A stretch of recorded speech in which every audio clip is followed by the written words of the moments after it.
Guys, it's Darkroom Duelist. Sorry I haven't posted anything in a while. I've been dealing with holidays and stuff. But anyways, guys, it's better late than never, right? But today I've got another deck profile for you guys, and today I'm going to have Agents.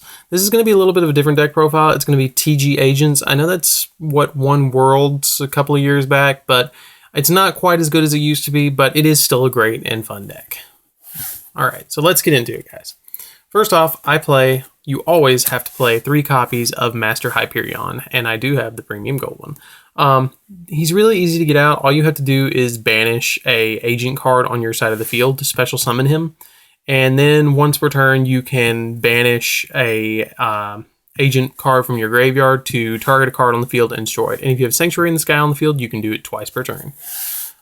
Then I'm playing only 2 copies of Archlord Christia.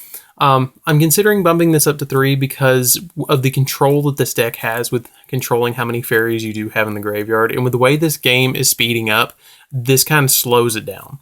I also really like the ability that you can special summon at a 2800 beater on board, and it's a walking Vanity's Emptiness. So I love this card. It's awesome, awesome, awesome. This is the card that made me want to play this deck is the Agent Uranus. Or Uranus. You can special summon this card from your hand if you control Sanctuary in the Sky. I'm only playing 2 because it kind of turns into kind of a Chaos Engine, but since I'm only playing the 2, I didn't decide to put in Blackluster Soldier. You honestly could if you wanted to, but I just decided didn't want to. He can level change from level 5 if you send an agent card from your deck to your graveyard by picking another level. Like, for instance, if you send the level 3 one to the grave, he becomes level 3. And it does control your graveyard for Christia. So, he is a tuner also. So he's a level 5 tuner, standard, but you can change his level, like I said. Then I play 2 of Herald of Heaven. You can discard this card to add your Sanctuary in the Sky, which is the key combo card of the deck. So essentially you're playing 5 of them, and again, it kind of revolves back again to Archlord. It fills up your grave for cards like that. Then I'm playing 3 copies of the Agent of Mystery Earth. Beautiful card. When you normal summon it, you can add 1 agent card from your deck to your hand. And if you control the Sanctuary in the Sky, you can add the big guy himself, Master Hyperion. Usually you want to grab Master Hyperion and go for either him first turn or the normal play I'll get to in just a minute. But she is also a tuner. She's a really awesome card. She's pretty much the Stratos of the deck. She lets you add like 50% of the deck to your hand. Then I play 3 copies of the Agent of Creation Venus. This card is the standard combo play of the deck. You normal summon this card and you pay. I usually go ahead and pay the 1500 to special summon out all 3 Shine Balls. Her effect is that by paying 500 life points, you can special summon a mystical Shine Ball from your hand or deck. It clears out the deck, it thins out the deck a little bit, and it helps make Gotchi Gotchi and what's the card? The Sky Cavalry, rank 2 card. The mystical Shine Balls, these are the mystical Shine Balls. I always play 3 copies of them. It can be a little gimmicky sometimes to draw them, but at the same time, you run enough cards in the deck that you could essentially get rid of them if you needed to. I'll get to that in a minute. With this next card, let me find it. It is the Herald of Orange Light. If this card is in your hand and your opponent activates a card effect, even if it activates in the hand, this card can stop hand traps. You discard this card plus a fairy monster. It's also a tuner, which makes it really nice. And you can discard your Shine Balls that are dead in hand. And it just helps out with your combo plays to get rid of him and then, get rid of a Shine Ball that's in your hand that's clogging you up. If you do draw a Shine Ball, which you only run 3 of them, you shouldn't draw them all that much. Then you run 2 of the, I think you say it, Hercules, I don't know. You discard this card to add Valhalla, Hall of the Fallen to your hand, which lets you special summon fairy monsters if you don't control another one. It gives all your fairy monsters a Cyber Dragon effect, which I'll get to that in soon. That's it for the fairy engine. For the TG engine, I play 2 copies of War Wolf, TG War Wolf. When you special summon a card from your hand that's level 4 or lower, you can special summon this card from your hand. So it really helps out with your synchro plays, and I don't run any rank 3s in the deck, but it does help out with your synchro plays a lot. Then I run, thank goodness this came back to 3 TG Striker. This is a Cyber Dragon, essentially. You can special, if your opponent controls a monster and you do not, you can special summon this card from your hand. So it does have a secondary effect, but it doesn't, I don't find it to come in all that much. But mostly you're going to special summon it, synchro away, and then, go nuts that way. That's what I do normally. Then I play, that's it for the monsters. It's a really fun deck. I love this deck. Then I play 1 copy of Book of Moon to break up plays. Surprisingly enough, to stop monster effects with how quick the meta is going, I'm taking in 2 Forbidden Chalices. With Forbidden Chalice, if you have a lot of cards in this deck that don't have a lot of attack, but with Sanctuary in the Sky, you don't have to really worry about running out of life points because you don't take any damage when your fairy monsters go into battle. So I play this. It negates monster effects, and you don't have to worry about losing life points. Then I play 3 copies of Mystical Space Typhoon because Solemn Strike is now turning into a card and it breaks up the pendulum scale.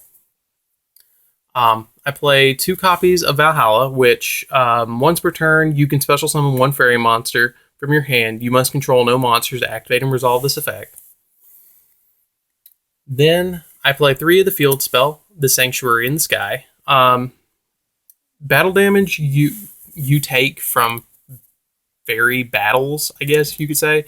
If you control a fairy monster and it goes into battle and it dies, you don't take the damage. So that really helps. And that's it for the spells. And then I only run 2 traps in the deck, and that's 2 Royal Decrees. I've considered bumping it up to 3, but every time I run 3, I always find it to be extremely cloggy, so I bumped it down to 2. But that's it for the main deck, guys. Let's get into the extra deck. Oh, and I'm using a new mat today. Now, I am going to tell you guys something. I am running proxies in the extra deck because I cannot justify spending $100 on a Cyber Dragon Infinity or even $70 on a Cyber Dragon Infinity. I just can't. I can't afford it being a college student. So I'll just get to it. You can see it, and I just figured I'm doing deck profiles, so I might as well just not even worry about it. I'm running 1 copy of Star Eater because it's really easy to go into making all those shine balls and special summoning out a Hyperion. You can special summon out a Hyperion and then go from there. I mean, it's easy to get out. You can level change also with your Guardian of Uranus or whatever it is, Agent of Uranus, and it makes that. You can make Trishula extremely easy in the deck, and it breaks up so many plays. You can banish one of their pendulum scales, banish a card from their graveyard that's a combo card, and then hit something in their hand, and it destroys. Like, this guy is becoming my favorite card. I play 1 Beals because you do run, you run Uranus, and Uranus is dark, so you can make Beals. I love Void Ogre in this deck because Void Ogre breaks up pendulum scales because he's basically a Shein with more attack points. Because he stops spelling traps once per turn.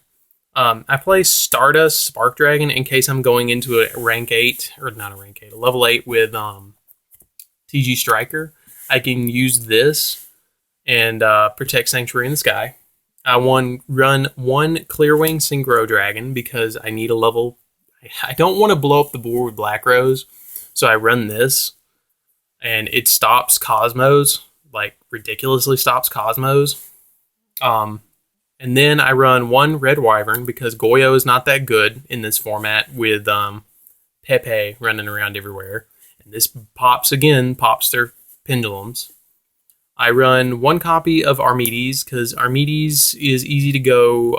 Venus plus TG Striker equals Armides. So now here comes the proxies. For the Cyber Dragon Infinity for the Cyber Dragon Infinity cards, I'm running 1 Cyber Dragon Infinity, 1 of the level 4 Tellarknights XZs, which is a proxy, and then 1 Cyber Dragon Nova. You wouldn't even be able to tell if you looked far away at him. But again, $35, $75, can't afford $100 for 2 extra cards. I just can't. And so I printed them off. I made them for 10 cents. So for deck profile purposes, here we go. Then I'm running 1 Castel because Castel is amazing. And he's my favorite card for extra decks, just about. 1 number 82. 82 runs very well with Sanctuary in the Sky because you always keep it on board. Then I want to run 1 Sky Cavalry because you make this with 2 Shine Balls and your opponent's like, what the hell do I do now? Because every time it battles something, it can't be destroyed by battle if it has an XZ material. And if it battles something and it doesn't die, you can detach a card from it and then spin it back. So it helps get rid of pesky cards that you can't get rid of. And then Gachi for all the attack boosts. This card is still viable because it does help and it makes a wall. And it's hard to get past that.